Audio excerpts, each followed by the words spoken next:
வணக்கம், நான் உங்கள் Shabdina. Welcome back to Shabdina's kitchen. இன்றைக்கி நம்ம எங்கே வந்து திருநெல்வேலி வந்திருக்கோம்.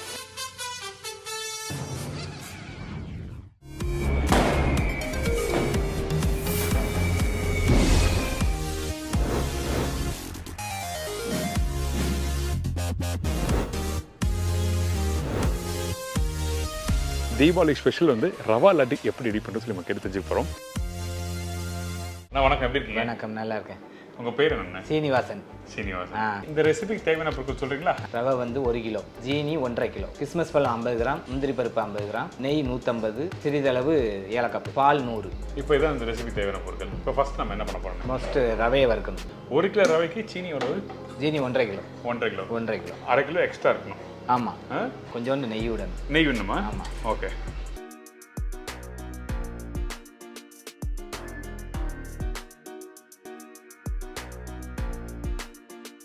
இப்போ இந்த ரவை வந்து ஓரளவு கலர் மாறுது நினைக்கிறேன். ஆமாம். போதுமா இது? இன்னும் கொஞ்சம் லைட்டாக மாறும். ஓகே. இப்போ என்ன மாதிரி பக்குவத்தில் வந்துருக்கு ரவை? இது பொன்னிறமாக வந்துருக்கு. வந்து போதுமா? போதும். இந்த மாதிரி பக்குவத்தில் இருக்கும். இந்த மாதிரி பக்குவம். ஆமாம். சரி, ஓகே. எடுத்துலாமா? எடுத்து கொஞ்சம் வந்து பருசாக வரும். வறுத்த உடனே பெருசான மாதிரி இருக்கும். ரவையை வறுத்தாச்சு. 1.5 லிட்டர் தண்ணி ஊற்றி சீனி போட்டு ஆட் பண்ண போகிறோம். ஓகே. வெந்நி கொதிச்ச உடனே சர்க்கரையை போட்டு பாகு பதம் வர்ற வரைக்கும் நம்ம கிண்டணும். ஓகே. அது என்ன மாதிரி பக்குவம்? அது ஒரு கம்பி பதமா, 2 கம்பி? கொஞ்சம் லைட் பதம். ஓகே. லேஸ் கொதி வச்சா போதும். நம்ம கையில் ஒரு இப்படி ஒட்டுற தன்மை வரும். ஓகே. அது வந்த உடனே இதை தூக்கி ஆட் பண்ணிடுவேன். சரி, ஓகே.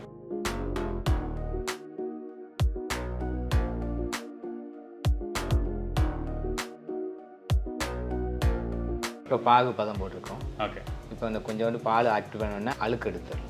ஓகே. எடுத்து முடிச்ச உடனே ரவையை போட்டு ஆட் பண்ணிடுவேன். ஓகே. இப்போ அந்த பக்குவம் வந்துருச்சா? இன்னும் கொஞ்சம் வர வேண்டியிருக்கு. இன்னும் வரணும். ஓகே.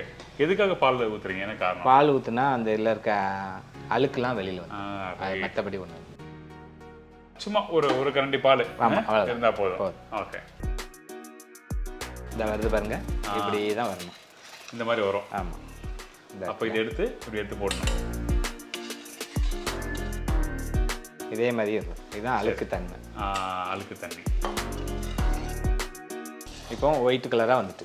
சரி, ஓகே. பியூர் ஒயிட் வாட்டர் மாதிரியே இருக்குது. திக்கான பியூர் ஒயிட். இன்னும் கொஞ்சம் பதம் வந்துட்டுனா ஓகே, ரவையை போட்டு ஆட் பண்ணணும். இந்த பதம் வரணும். ஓகே. ரெடி ஆயிடுச்சுல? இதாக்கலாம். தொட்டோடனே சூடாக இருக்கும். ஆமாம். கொஞ்சம் ஆக்டிவாக பிசு பிசுப்பு தன்மை வரும். வருது. இந்த இது வந்தோடனே கொஞ்சம் ரவையை ஆக்டிவ் பண்ணி அதில் போட்டு அப்படியே நல்லா மிக்ஸ் பண்ணுறோம். ஆமாம். அந்த தண்ணியோட அளவும் ரொம்ப முக்கியம். முதல்ல அதான் 1.5 லிட்டர் வச்சுருக்கீங்க. ஆமாம். சரி, ஓகே. இப்போ இது ரெடி ஆகிறதுக்கு எவ்வளோ நேரம் ஆகும்? ஒரு 10 நிமிஷம் 10 நிமிஷம் ஆகும். இன்னொன்று, அடுப்போட ஃப்ளேம் வந்து கொஞ்சம் லைட்டாக இன்க்ரீஸ் பண்ணியிருக்கோம். அந்த ரவை போட்ட பிறகு நல்லா கொதிச்சு வந்துட்டு இருக்கு. அது நல்லா தவதெல்லாம் கொதி வருது.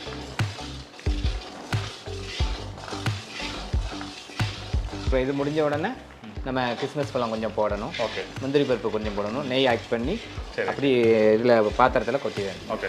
இப்போ இந்த முந்திரி பருப்பு, இந்த காஞ்சி திராட்சை எல்லாத்தையும் வறுத்து போடணும். நம்ம வறுத்து போட வேண்டாம். அப்படியே போடணுமா? அப்படியும் போடலாம், வறுத்தும் போடலாம். ஓகே.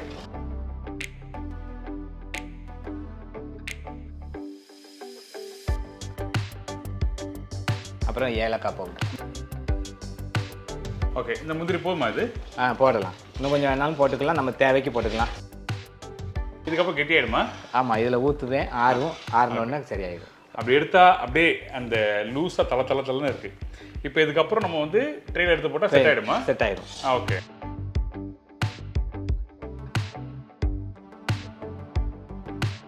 இப்போ நெய் போட்டுருக்கீங்களே, எதுக்காக? பாத்திரத்தில் ஒட்டாது. அந்த ரவை கொட்டின உடனே ஒட்டாது. ஒட்டாமல் அப்படி இருக்கும். சரி, என்ன பண்ணணும் இப்போ? இது அப்படியே ஆட் பண்ணி. ஓகே. ஊதிடலாமா? ஓகே. நீங்கள் வைக்கிறேன். இது எடுத்துருக்கோமா கையில்?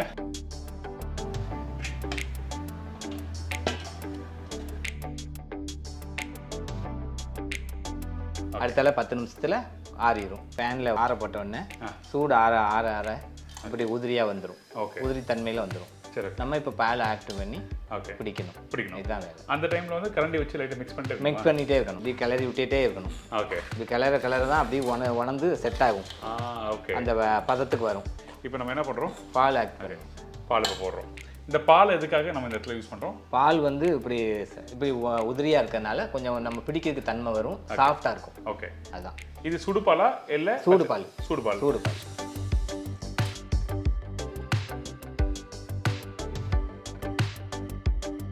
இப்போ கொஞ்சோண்டு நெய் ஆட் பண்ணிவிட்டு சூடு ஆறிட்டுனா பிடிக்கிறதுக்கு கொஞ்சம் கஷ்டமாக இருக்கும். ஓகே, எல்லாம் சூடாக வச்சு நம்ம பிடிச்சோம்னா கொஞ்சம் நல்லாயிருக்கும். சரி, ஓகே. நெய் போதுமா? போதும். ஓகே, இப்போ பிடிக்கிற தன்மை வந்துடும். திருப்பி வந்து அந்த உதிரியாக உள்ளது செட் ஆயிடும். செட் ஆயிடுது. செட் ஆனோடனே நம்ம சாப்பிடும்போது சுவையாக இருக்கும், சாஃப்டாகவும் இருக்கும். நல்லா இருக்கும். நல்லா இருக்கும். சரி, அண்ணன் எப்படி சொல்கிறா பார்த்தீங்களா? சுவையாக இருக்கும். அப்படி என்ன மாதிரி பக்கத்தில் வர வரைக்கும் மிக்ஸ் பண்ணணும். பால் தன்மை ஊற்றிருக்கனால கொஞ்சம் ஈரப்பதம் வரும். ஓகே, இந்த உருட்டும் போது என்ன அழுத்தி பிடிக்கணுமா இல்லை மெதுவாக? அழுத்தி பிடிச்சாதான் அந்த அமுங்கும். அமுங்கும். ஆமாம். சரி, ஓகே.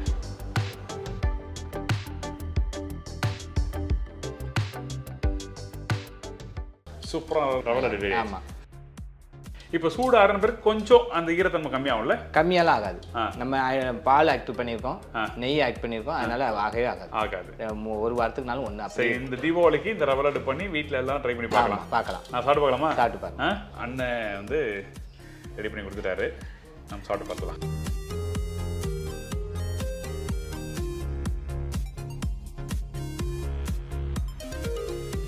சூப்பராக இருக்கு. சக்கரோட அளவு கரெக்டாக இருக்கு. கரெக்டாக. ரொம்ப ரொம்ப நன்றிண்ணே. ரொம்ப தேங்க்யூ சார். எல்லா ஊருக்கு போனோம், யார்கிட்ட ஷூட் பண்ணாலும் அவங்க ஃபோன் நம்பரில் தருவேன். உங்கள் ஃபோன் நம்பர் தரீங்களா? கட்டாயமா. என்னை பார்த்தீங்கன்னா நான் ஆம்ரோ பேக்கரி அண்ட் ஸ்வீட்ஸ்னு சொல்லிட்டு பாலங்கோட்டை மார்க்கெட் பக்கம் வச்சுருக்கோம். ஸோ நியூலி ஒரு பிராண்டு க்ரியேட் பண்ணுறோம். என்னோடய கான்டாக்ட் நம்பர் 8939695885. நன்றி. Thank you so much. இதே மாதிரி இன்னொரு நாள் இன்னொரு ஊரில் போயிட்டு ஒரு புது ரெசிபி சந்திக்கலாம். நன்றி, வணக்கம். See you, bye. Take care.